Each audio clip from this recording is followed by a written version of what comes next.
So we're back. And we're back on. And it happens. It said poor connection. But we're going to proceed in part two of this. And that's what we'll dub it, part two. And so I want to speak to those, again, who are just discouraged and they are worried and they're saying, Darrick, you just don't understand. Trust me, I do. Takia and I are the father and mother and father of two great kids, an eighth grader, a fourth grader, 14 and 9, great kids. And, they have questions. And I'm not so much of a pastor that I don't sit down with my kids and talk to my kids and answer their questions. And we're trying to keep some level of normalcy. We're trying to figure out how we're going to do virtual school and keep them academically astute while they're out. All that stuff we're dealing with as well. We're not exempt, ladies and gentlemen, for anything else. But I'm telling you, I grew up with little to nothing. My mom did the best she could to raise her boys with limited resources. And we saw the Lord stretch minimal. We grew up in government housing. We had to borrow from neighbors. We had to wear other people's clothes. We had to, do government milk and cheese and butter and things of that nature. I lived that life. I don't forget that lifestyle either. I've seen God do great things. And so I choose by choice to lean on the faith that has always carried me and carried my household, and not allow fear of the unknown to dictate my everyday movements. That's what I'm saying to you, is that you have to look at yourself in the mirror and ask yourself a question. Am I going to live in faith or live in fear? You have to have wisdom. Absolutely. Discernment. Absolutely. But one of the F's has to be what leads you and guides you, either faith or fear. You have to know that. You have to know that. You have to know that. And if you don't tap into one of those two emotions, one of those two guides, you will find yourself in a corner, balled up, afraid to walk out the house. Listen to me. I'm not telling you to be foolish. I'm not telling you to get out there and do things you shouldn't do. What I'm telling you is heed the guidance and the counsel. Heed the guidelines. Be wise in how you're interacting. But to every pastor on here, I still believe this with complete conviction. I believe that the word of God is relevant in this time. I believe that we need to be preaching the totality of the message of Christ.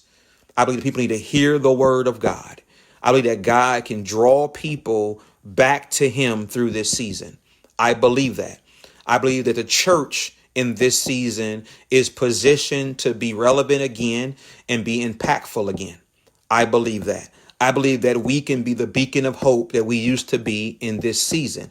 I believe that. I believe that government officials are looking and leaning on us to uplift them in prayer, to encourage their hearts. I believe that. I believe that when God gives you a word, you need to be sharing that word, whether on social media, to you, whatever it may be. This is the time to use every medium to get the message out. Social media, live stream at your church, recording yourself and uploading into all of your pages, whatever it takes. This is the season to be doing that, because we need to be drowning out fear with faith. The word works if you work the word.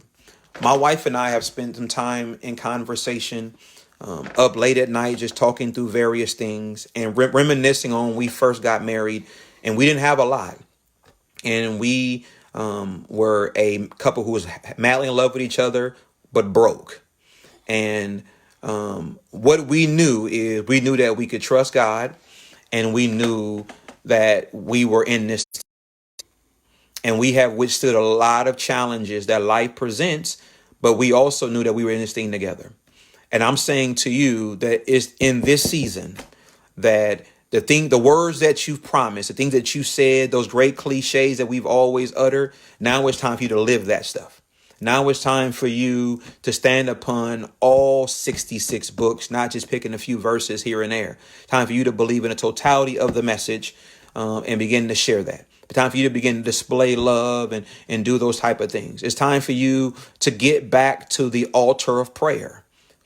You think about your grandparents' generation. Our grandparents didn't have half of the stuff that we have materialistically, but they had a faith that withstood them, that sustained them. They didn't have pantries full of food and cabinets full of food, refrigerators full of food, but they had a faith that when they were limited in resources, they just tapped into it. They knew would work, and all of their kids got fed. They always had what they needed because they had faith. And I'm telling you, if it worked for grandma and grandpa, if it worked for mom and dad, why will it not work for you?